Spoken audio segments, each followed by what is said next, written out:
바람이 분다. 진짜 잡초 안 뽑아. 이거 잡초밖에 없는 시장에 이거 어떻게 할 거냐고. 우리가 다 9,300까지 갔던 코스피가 6,900까지 떨어졌고, 모든 걸 다 정책 당국이 기대려고 하는 거는 후진 시장이에요. 근데 우리 시장에 지금 그 기능이 살아있습니까? 그냥 이거는 시장이 아니야. 단일 종목 레버리지를 상장 폐지할 게 아니라 대한민국 증권 시장을 폐지시켜야 된다. 원래 오늘 같은 날이면 뭘 해야 될 것 같아요? 저희가 살려주세요. 지금 많은 구독자분들이 왜 시장이 이렇게 망가지고 있는데 살려주세요 콘텐츠를 안 하느냐를 여쭤보세요. 왜 안 하는 것 같습니까? 더 떨어질 것 같아요. 일단 두 가지가 있습니다. 첫 번째는 많은 분들이 살려주세요 콘텐츠를 하면 그때가 바닥이다라는 약간 뭔가 이상한 학습 효과가 생겨가지고 부담이 좀 있고요. 두 번째는 사실 이게 본질인데, 투자의 대가 분들도, 투자 잘하시는 형님들도 지금은 손 쓸 방법이 없는 거야. 그러니까 뭐 예를 들어서 정말 펀더멘털에 정말 영향 1도 없는 이슈이면은 단기적인 급락이고 지금이 살 기회다. 대표적으로 언제였어요? 2월 말 3월 초 미국 이란 전쟁 나왔을 때. 물론 이제 또 밤사이에도 뭐 이란을 또 추가 폭격을 하고 뭐 난리 부스를 치고 뭐 호르무즈 해협 통행료 20%를 받겠다, 뭐 트럼프 하여튼간 맛이 간 것 같긴 해. 확실해 이제는.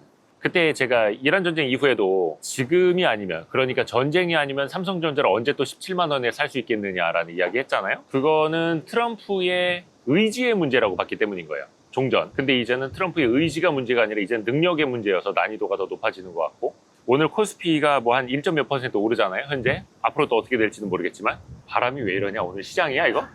갈피를 못 잡겠어. 아까 아침에는 한 2% 넘게 코스피가 급락하다가 2% 넘게 급등하다가 또 다시 보합으로 돌아섰다가 삼성전자 하이닉스가 몇 % 더 오른다고 해서 뭐가 치유될 것도 아니고 방향성이 지금 보이는 것도 아니고, 요즘 날씨가 어때요? 막 햇볕 쨍쨍 나다가 막 소나기 내리다가. 근데 분명히 이 여름이 지나기는 지나죠. 언젠간 가을이 올 테고. 그런데 지금 당장 오늘 저녁에 날씨를 맞춰라, 내일 오전에 비가 올지 안 올지, 내일 저녁에 비가 올지 안 올지를 맞춰라 그러면 맞출 수 있겠습니까? 우리 시장도 저도 지금 똑같다고 봐요. 제가 얼마 전에 그 기상청 유튜브에 출연을 했는데 와, 댓글이 엄청 험악하더라고. 요즘에 증시 전문가 유튜브에도 그렇게 험악한 댓글을 안 달릴 텐데 기상청 댓글에 어마어마한 악플들이 달리고 있더라. 왜 이거 못 맞히느냐, 왜 또 틀렸느냐, 너희 때문에 내가 비 맞았다. 그거 보면서 내가 우리 증시랑 너무 똑같은데, 전문가들을 바라보는 그런 시선하고 너무 똑같은데. 근데 그때 기상청에서 이야기한 게 그거였어요. 요즘에 날씨나 기압이라든지 날씨를 정하는 요인이 너무 자주 바뀌고 실시간으로 변화하다 보니까 지역별 예보, 실시간 예보를 하는데 그 또한 계속 변할 수밖에 없다는 거예요. 그러니까 어저께 밤에 보고 오늘 출근할 때 준비한 거랑 오늘 아침에 본 오늘 오후 날씨랑 계속 달라질 수밖에 없다는 거죠. 근데 이제 많은 사람들은 그게 기상청이냐, 그게 예보냐, 중계지 예보냐 이러고 있는 거예요. 거기도 뭐 미치고 팔짝뛸 노릇이겠죠. 근데 주식시장도 마찬가지라고 봐요. 계속해서 트럼프의 말이 변하고 행동이 변하고 증시 환경도 급변하고 있으니. 근데 시장을 좌우하는 그런 요인들이 바뀌지 않은 상황에서, 불확실성만 잔존한 상황에서 전망하면 뭐하냐고. 당연히 또 변할 텐데, 또 틀릴 텐데 결과적으로. 그래서 저도 지금 살려주세요 콘텐츠를 못하고 있는 거고. 근데 여기서 염려드는 거는 그거예요. 저희가 얼마 전에도 단일 종목 레버리지 ETF 이거 빨리 개선을 해야 된다, 기본 예탁금 최소한 3억 이상으로 올려야 된다라고 주장을 하지 않았습니까? 아직까지 발표가 안 나오고 있어요. 이 시각 현재 저희가 야시 잡서를 찍고 있는 게 7월 14일 오후 한 2시 반쯤인데 빨리 이야기가 나와야 됩니다. 왜냐? 지금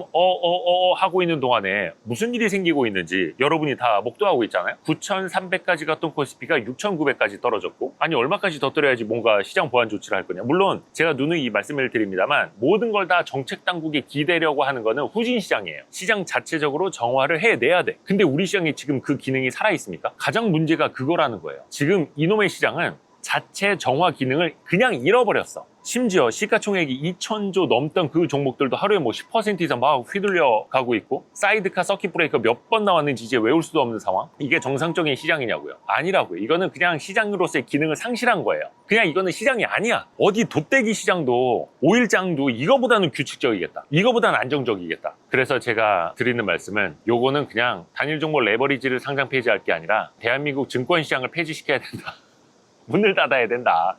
그냥 문 닫고 저기 뉴욕 증권거래소나 나스닥이랑 합병을 하세요. 다 통합을 하세요. 상장 종목. 뭐 그냥 웃자고 하는 소리입니다만, 그렇지 않고서는 이거는 시장으로서의 의미가 없다. 더 이게 위험해지는 건 뭐냐면, 오늘도 뭐 반대매매 종목, 그다음에 청산당한, 그러니까 신용융자 썼다가 청산당한 계좌가 지금 몇만 개네, 몇십만 개네, 몇천억이 털렸네, 몇 조가 위험하네, 이런 이야기도 계속 돌고 있잖아요. 두 가지가 있습니다. 첫 번째, 대외적으로 봤을 때 외국인이 이렇게 변동성이 큰 시장은 안정적으로 투자를 할 수 없다라고 판단을 하고 그냥 자본을 줄여서 나갑니다. 안정적인 시장으로 가자. 그리고 제가 염려가 드는 건, 물론 이건 결과론이긴 합니다만, ADR 상장으로 인해서 SK 하이닉스의 변동이 더 커지고 있죠.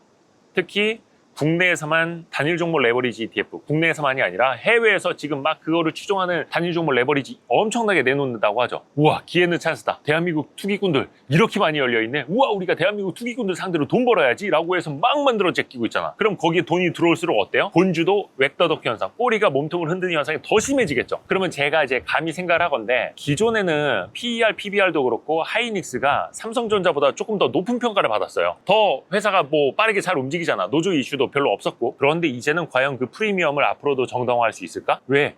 변동성이 커질수록 프리미엄은 낮아질 수밖에 없는 거예요. 변동성이 커질수록 안정성이 낮아지니까 더 높은 밸류에이션을 주기가 어려워지는 거고, 저는 그게 좀 예상이 아니라 염려가 듭니다. 근데 그게 하이닉스뿐만이 아니라 대한민국이라는 주식시장 전체가 그렇게 보인다는 거죠. 외국인 눈에. 아우, 야, 저 시장 가지 마라. 어지러운 시장이다. 얘들아, 거기 가서 놀지 마라. 근데 이게 외국인 투자자뿐만이 아니라 이제 개인 투자자들한테도 학습 효과가 생기는 거예요. 기존에 머니무브라고 해서 예적금 중심으로 하시던 분들도 증시로 많이 들어왔고, 부동산 매매 자금도 증시로 많이 들어왔잖아요. 그런데 그 사람들이 이제 다 놀라 자빠지고 있는 거야. 아니, 우량주라고 해서, 대표 지수라고 해서 샀는데 이게 뭐냐? 변동성이 하루에 10% 흔들리는 날, 그냥 요즘에는 1, 2% 흔들리는 날도 거의 볼 수가 없어요. 그러다 보니까 이제 그 사람들이, 아, 역시 주식은 도박이구나. 대한민국에서는 투자하는 게 아니구나. 아, 역시 미장이지. 역시 S&P 500이지. 나스닥 100이지. 이렇게 가버린다는 거예요.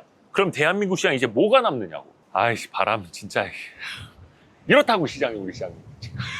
지금 대한민국 주식시장의 분위기가 이런 날씨랑 다르지 않습니다, 여러분. 그래서 이 변동성 조금 더 안정적인 시장으로 가꾸어 나가야 하는데, 물론 그게 하루 이틀 만에 될 거는 아니에요. 신뢰를 더 잃기 전에 바꿔야 되는데, 일단 당장 급한 거, 단위 종목 레버리지 ETF, 예탁금 3억 이상, 5억 이상으로 더 높여버려야 된다는 거고, 그거 아니면 방법이 없고, 장기적으로 봤을 때는 우리 개인 투자자분들이 직접 투자를 너무 많이 하세요. 제가 지난번에도 말씀드렸습니다만, 코스피 시장, 유가증권 시장에서의 개인 투자자 관여도, 매수 매도 비중이 60%를 넘고 있지 않습니까? 예전에 코스닥 차지했던 그 비중만큼을 코스피에서 차지를 하고 있고, 그러다 보니까 개인 투자자금들이 쉽게 샀다, 쉽게 팔았다, 쉽게 융자 썼다, 쉽게 털렸다 반복하고 있잖아요. 그러니까 안정성이 더 떨어지는 거여서 간접 투자 시장을 늘려야 됩니다. 근데 물론 기존에 자산운용사들이나 뭐 펀드들이 좀 신뢰도를 잃은 것도 없지 않아 있어요. 그럼에도 불구하고 예전에 그런 거 있었습니다. 장마 펀드라고, 장기 투자 주택 마련 펀드 같은 거에는 세제 혜택을 줬었거든요.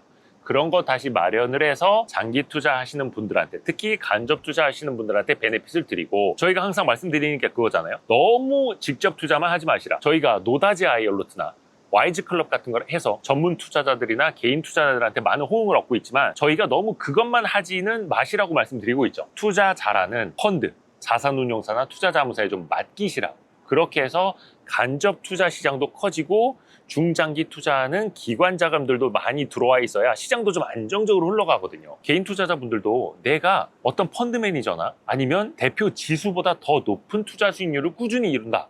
그럼 그분은 직접 투자하시면 돼요. 근데 그게 아닌 사람들까지 죄다가 지금 단기간에 돈 그냥 몇 배 벌어보자라고 들어와 있기 때문에 시장도 더 아사리판이 된 게 사실은 없지 않아 있는 거거든요. 근데 물론 본인의 직접 투자도 어느 정도 필요합니다. 왜?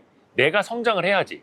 돈의 흐름도 읽고 내가 투자 시장도 계속해서 배워나가고 내가 성장을 해야 되다 보니까 나의 투자도 해야 되는 거고, 기계적으로 패시브, 지수, 인덱스, 대표 지수를 따라가는 뭐 지수 대표적으로 ETF 같은 것도 좋아요. 그것뿐만이 아니라 믿을 만한 기관한테 위탁을 하는 간접 투자. 그러니까 저는 333이 같이 가야 된다고 봅니다.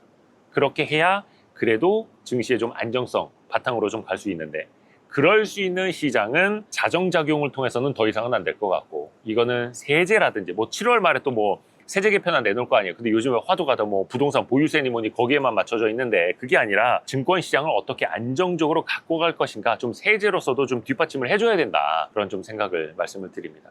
안 그러면 이 시장은 먹구름이 왜 이렇게 많이 껴있냐, 이거는 뭐 날씨처럼 갤 수가 없어요. 어느 한 두 달 만에는.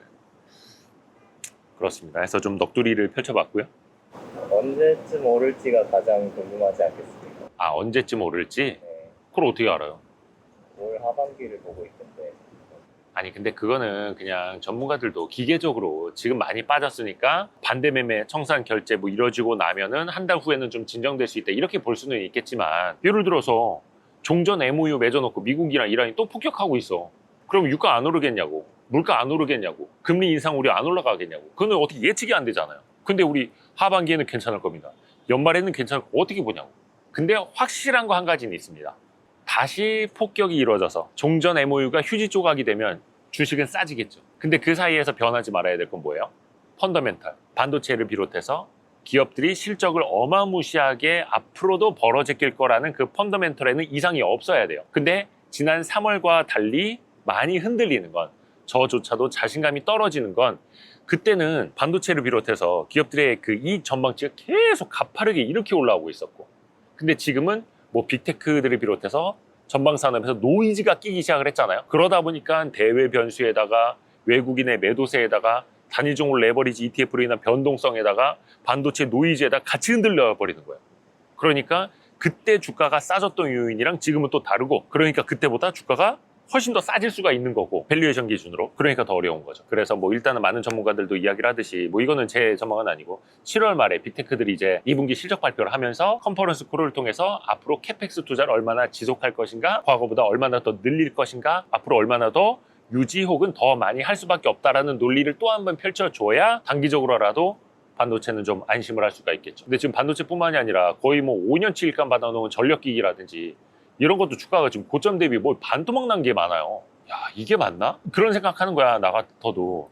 아니, 내가 왜 국내 전력기기를 샀지? 그냥 해외 전력기기를 살 걸.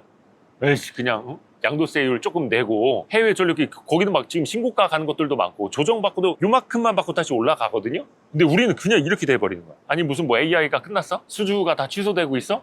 이것도 아닌데요. 바람이 분다. 개인 투자자의 비증시로의 자금 이탈도 고려하는 거죠. 아, 그럼요. 아니, 왜냐면 나 같아도 이자는 국장 더럽다니까, 지겹다니까. 이런 변동성 계속 봐봐. 나와서 막 바람이 막 미친 듯이 이렇게 뭐 불어. 그럼 계속 여기서 안정적으로 우리가 방송 찍고 대담하고 여기다 게스트 모시고 하기 위해서 비 내릴 것 같은데 못 하는 거예요. 그럼 우리 게스트 와. 갑자기 막 소나기가 내려. 아, 죄송합니다. 안으로 들어가시죠. 그럴 바에는 우리가 어떤 선택을 하겠어? 아, 우리 안정적인 스튜디오, 깔끔하고 에어컨 나오고 조용하고 날씨 좋은 곳으로 저희가 새로운 사무실로 이사 가겠습니다. 하지. 이거는 인간의 본성이에요. 여기서 지금 두드려 맞고 있다고 이런 그지 같은 진짜 이발 잡초 이거 다 이거 진짜 잡초 안 뽑아 이거 잡초 이거 어떻게 할 거야 이거. 잡초밖에 없는 시장에 이거 어떻게 할 거냐고 우리가 다. 정말 어렵습니다, 여러분. 그래서 와이스트릿은 게을러서 여기 테라스에 있는 잡초를 못 뽑고 있지만 우리 국내 증시에 있는 잡초는 좀 뽑아냅시다. 정갈한 깨끗한 시장으로 만들어 주십시오, 여러분. 살려주세요. 나 좀 살려줘. 조만간 살려주세요 특집은 한번 하기는 해야 되겠다. 오늘도 저의 이야기에 공감을 하신다면, 야식 잡설이 그리고 와이스릿이 조금이라도 도움되신다면 알림, 구독, 좋아요, 댓글, 다른 영상 보기까지 같이 좀 부탁드립니다. 그리고 이선엽의 투자 나침반도 그러고 권효재 대표와 함께하는 에너지 대전환 시대 투자에 올라타라. 요즘 뭐 시장이 엉망이어서 공부하시려는 분들도 다들 이제 없기는 한데 그래도 콘텐츠는 좋습니다. 여러분이 또 성장하실 수 있는 기회, 제2 국면, 다음 국면을 또 준비는 우리는 또 해야 되기 때문에 그것도 많은 관심 부탁드립니다. 고맙습니다. 뿅! 한국에서 제일 돈이 많은 두 회사가 당장 전기를 달라 매일 난리를 치고 있어요. 타이밍이 기가 막히다. 핵심은 정부가 에너지 섹터에 268조 원을 투자하겠다. 그냥 거기서 끝나는 거예요. 고정 댓글을 참고하세요.